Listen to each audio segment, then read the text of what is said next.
সংগ্রামে যারা ছাত্র আছে তাদের পক্ষ হয়ে আমি একটা প্রস্তাবনা দিতে যাচ্ছি। জানি না এই প্রস্তাব আসলে গৃহীত হবে কিনা, তারপরে দিয়ে রাখি। আমার মনে হয় এই যে সদর হসপিটালের সামনে যে মাথা চত্বরটি রয়েছে, সেই চত্বরে সেই পাশে বঙ্গবন্ধুর ছবিটা দেওয়া আছে, মুরালটা, সেই পাশে বিজয় 24 চত্বর, এই কথাটা লেখা হোক। আপনারা কি এখন এবং আমি বলে গেলে এই যে সমন্বয় আছেন ভাইয়া কোথায় গেল, উনি যেহেতু সেনাবাহিনী কমান্ডারের সঙ্গে লিয়াজো করতেছেন, যোগাযোগ করতেছেন, উনি যাতে এই প্রস্তাবনাটা ওনাকে সাবমিট করেন এবং সিমেন্ট দিয়ে স্থায়ীভাবে বিজয় 24 চত্বর এই নামটা বঙ্গবন্ধু মুরালকে ওইখানে সিমেন্ট দিয়ে লিখে দিয়ে তার উপরে লিখে দিতে হবে বিজয় 24 চত্বর। ওই চত্বরটার নামকরণ হবে বিজয় 24 চত্বর। আপনারা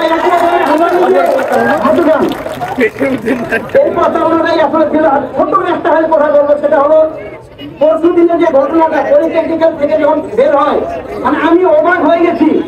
আমরা আমাদের নিজেদের ঘরের হাই পাশে কি কখনো ভাঙবো?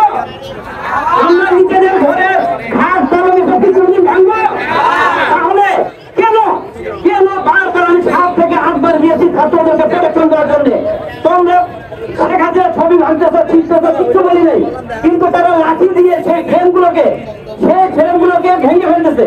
আমি বলেছি যেটা আমাদের সম্পদ, আজকে এই শেখ হাসিনার ব্যানার থাকবে না, আগামীকালকে এই ইয়েটাই মানে এই যে ফরম্যাটটা, এই ফরম্যাটটা পুরোটাই আবার আমাদের টাকা দিয়ে বানাতে হবে। আমরা গণভবনে যে উল্লাসটা দেখেছি, উল্লাস থাকবে, কিন্তু হিংস্রতা থাকবে কেন? আমরা কিসের জাতি রে ভাই? আমরা রক্ত দিয়ে বাংলাদেশকে স্বাধীন করেছি। আমরা কি এই জন্য আমরা একটা হাত, তারপর ফুলের তো এসব নিয়ে বলবো? আমরা যে কোনো সংকটকালে বুকের রক্ত, তাজা রক্ত আমরা দুনিয়া দিতে পারবো। সামনে যখন একটা ফুলের টপ করে থাকতে দেখবো, সেটা আমরা ছিনিয়ে নিয়ে চলে যাবো। এটা কিন্তু করবো না। সেখানে রান্না করা খাবার গুলো ফেলুগুলো বসে রান্না করে খেতে। এই ধরনের মানসিকতা যাদের আছে, তাদের এই আন্দোলনের ধারে কাছে দরকার নাই। তোমরা ইন্ডিয়া চলে যাও, তোমাদের এখানে দরকার নাই।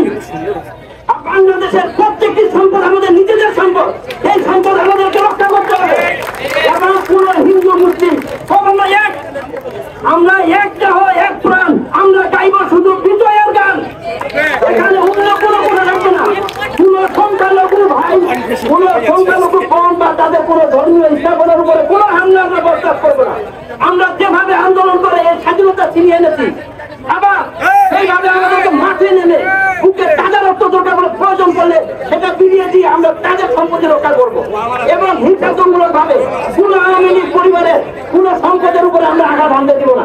আমরা হিংসা বিতরণ করতে চাই না, ভালোবাসা বিতরণ করতে চাই। এই কথা বলে শেষ করছি। আসসালামু আলাইকুম।